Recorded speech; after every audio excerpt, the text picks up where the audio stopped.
ध्यान से। यहाँ निकला है 4 वायर। Yes sir. यहाँ निकला है कौन सा है, समरसेबुल। ये मेरा स्विंग मोटर। Yes sir.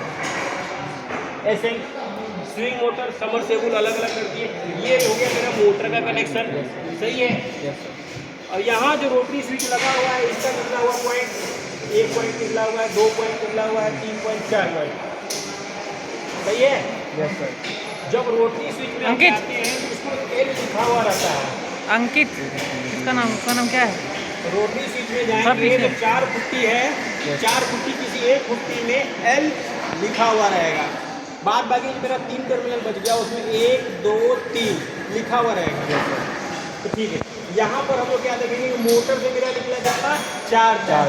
तो रनिंग का वायर और स्टार्टिंग का वायर मिला देंगे तो क्या बन जाएगा, कॉमन। कॉमन में तो क्या करेंगे, न्यूट्रल में दे देंगे। सही है। Yes sir. अब यहाँ मेरा 1 तार और यहाँ मेरा 2 तार, इसको क्या करेंगे, कंडेंसर देंगे। कितना देंगे, 4 MFD का, 4 MFD का कंडेंसर देंगे, ठीक है। एक कंडेंसर का लाइन यहाँ दे देंगे और फिर एक कनेक्शन का मान लो लाइन यहाँ दे देंगे। कंडेंसर का काम क्लियर हो गया। सप्लाई मेरा 1 निकला। Yes sir. अब इसमें से भी 1 तार निकालना है, तो चलो इसको हम लेके चले आते हैं कहाँ, एल वाले टर्मिनल पर। Yes sir. रोटरी स्विच का एल वाले टर्मिनल पर। अब यहाँ से ये लाइन दिए, ये जा रहा है क्या, फेज 1 में, ये इसको दिए फेज। Yes sir. ठीक है। Yes sir. एल वाले टर्मिनल पे डायरेक्ट सप्लाई फेज का, सही है। अब यही से क्लिक करके सबको एल वाले में दे दिए, ठीक है, सही है ना। Yes sir. सारे स्विच पे सप्लाई गया फेज का। Yes sir. और जब मेरा मोटर का कनेक्शन था वो हो गया 1 नंबर पे, यस सर। लेकिन यहाँ मेरे 2 और 3 खाली है। Yes sir. अब हम क्या करेंगे कि एक 3 से 1 का एक बाईपास तार लगा देंगे। तार का टुकड़ा लेंगे, 1 वाले टर्मिनल में जोड़ेंगे और लास्ट वाले टर्मिनल में जोड़ेंगे। Yes sir. तो उससे क्या होगा, इधर भी करेंगे तो चलेगा और इधर भी करेंगे तो मोटर मेरा चलेगा, बंद नहीं जाएगा। कोई अगर बच्चा आया अगर इधर घुमा दिया तो बंद हो जाएगा ना, हाँ। ये बंद नहीं होगा, इधर भी चलेगा और इधर भी चलेगा। Yes sir. बीच में जाएगा तो बंद हो जाएगा, ठीक है। ये मेरा हो गया 4 वायर जब यूनिवर्सल रोटरी स्विच मिलेगा और मेरे पास पॉइंट 2 ही है, उसका कनेक्शन हो गया। Yes sir. अब इसके बाद हम लोग समरसेबुल पे जाते हैं। सर। अभी पूरा खाली रहेगा। सर। नहीं, कोई दिक्कत नहीं, करने के लिए कर सकते, लेकिन कोई जरूरत नहीं पड़ती। Sir 2 number. कुछ फायदा क्या है उसमें भी, चला उसमें जाके डेट चेंज कर दीजिए 11 वहीं तो बंद 0 रखेंगे। कर देना। अगर ये सारे पॉइंट में वीडियो में लाइन 10 आ जा रहा है। किसी एक पॉइंट को तो ब्लैंक 0 करना मिटा के एक होगा। Yes sir. कैसे अब यहाँ मेरा नहीं कुछ हाथ से कभी 0 मिटाओ। समरसेबुल में मेरा 2 हम वायर, वीडियो में नहीं दिखा रहे थे। जाओ इसमें एल वाले टर्मिनल पे हम डाल दिए। 10 में जो 0 लिखा है वो मिटा के 1 कर दो ना वहाँ। ठीक है, तो दोनों में डेट आज 11 है, हाँ, 10 को 1 वाले स्विच में डाल दिए, 1 नंबर में। यहाँ तो ऑलरेडी एल डाला हुआ है। Yes sir. एल डाला हुआ है ना जी। 1 नंबर में हम अरे दिखेगा तो बढ़िया। मोटर का वायर डाल दिए। दोनों में से किसी। मेरा 1 वायर बच गया जो कि न्यूट्रल होता है, यस सर। उसको बताने का जरूरत नहीं है। न्यूट्रल जा रहा है, दिखा भी दिए क्रॉस करके कि न्यूट्रल जा रहा है। Yes sir. अब हमारा क्या जा रहा है, स्विंग मोटर। इसमें बिजली होता है 2 वायर, एक चला गया इसमें। Yes sir.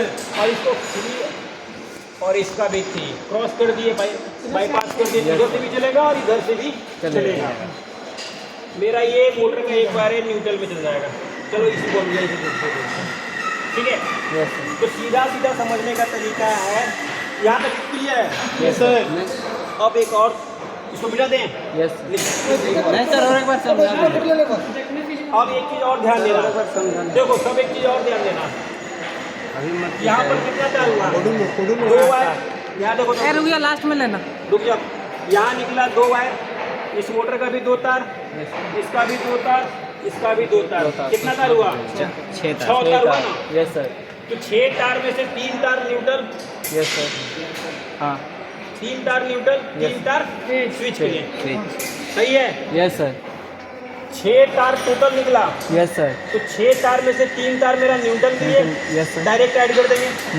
अगर हम वायरिंग कर रहे हैं नया सिलसिलेवार तरीके से, तो सब में से 2-2 पॉइंट निकाल लिए और 3, इसका 1 पॉइंट, इसका 1 पॉइंट और इसका 1 पॉइंट, 3 तार हुआ, सबको न्यूट्रल टेप मार दिए। Yes sir. सब में से निकला इधर पॉइंट, 3 पॉइंट हुआ, एक चल जाएगा स्विच में, दूसरा वाला समरसेबुल वाला भी दूसरे स्विच में, तीसरा वाला सब स्विंग मोटर का स्विच में दोनों में कैपेसिटर नहीं जोड़े, क्या इसमें और इसमें कैपेसिटर नहीं जोड़े। समरसेबुल में कैपेसिटर नहीं लगता है। ये वाला जो लगा हुआ है स्विंग मोटर, इसमें कैपेसिटर नहीं लगता है। ठीक है, ये 12 वोल्ट का पंखा मिलता है, उसमें कैपेसिटर लगा रहता है।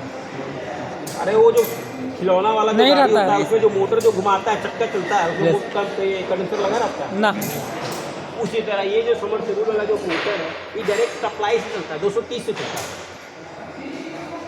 ठीक है, अगर इसका टर्मिनल को खुला रख के और अपने हाथ से फुल स्पीड घुमाएगा तो रिटर्निंग करंट दिया है। ठीक है, ये स्विंग मोटर महंगा मिलता है, फिर ये 220 किलोमीटर जनरेट भी कर सकता है। 220 हम दे रहे हैं तो चलेगा। अगर इसको हम किसी मैकेनिकल एनर्जी से चलाना स्टार्ट कर देंगे फुल स्पीड में, तो ये इलेक्ट्रिकल सप्लाई हमको रिटर्निंग देने लगेगा 230। ये भी याद रखना, झटका ही मारता है। ये डायरेक्ट सप्लाई चलता है। समरसेबुल तो तुमको पानी खींचने वाला पंप है, पंप है वो तो पानी उसमें को लाइन देगा और सप्लाई खींच के पानी को वही करेगा। इसमें मोटर लगा हुआ रहता है, फैन लगा हुआ रहता है, नीचे से पानी खींचा, ऊपर सप्लाई दिया। और सिर्फ पीछे में जाली लगा सकता होता है, कौन सा चाहिए? वो वाला वो तो घास ठंडा रखने के लिए, बाहर का मौसम ठंडा रहे, धूप भी नहीं और मॉइस्चराइजर खींचे।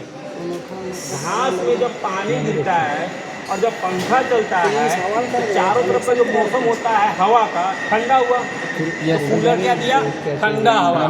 अगर इसको चारों ढक्कन को हम हटा देते हैं, चारों ढक्कन को हटा दिए तो जो गर्म हवा बाहर से आ रहा है, कूलर की सप्लाई वही देगा। Yes sir. लेकिन कूलर को हम अपने आप में टेम्परेचर सेट कर दिए हैं ढक के, बीच में मोटर पंखा चारों तरफ से ढक दिए घास बोर्ड से, उसके ऊपर से पानी का बौछार करके घास भींगा हुआ है। अब जो हवा देगा वो ठंडा हवा देगा। ठीक है, अब जो हवा देगा वो ठंडा हवा देगा। लेकिन अगर घास में पानी का छिड़काव नहीं किए हैं या पानी घास सूखा हुआ है, तो जब चलाएंगे तो ऐसी चारों तरफ से पैक है, कहीं से हवा आ नहीं रहा है, तो और वो गर्म हवा देगा। और घास बोर्ड में देखता है पतला पतला रहता है, भींगा हुआ रहता है, बाहर का भी जो हवा आता है वो भी अपने पास रखता है और ठंडा हवा रिटर्निंग में देता है। यहाँ तक सही है? Yes sir. ठीक है, लिखो, चित्र बना लो।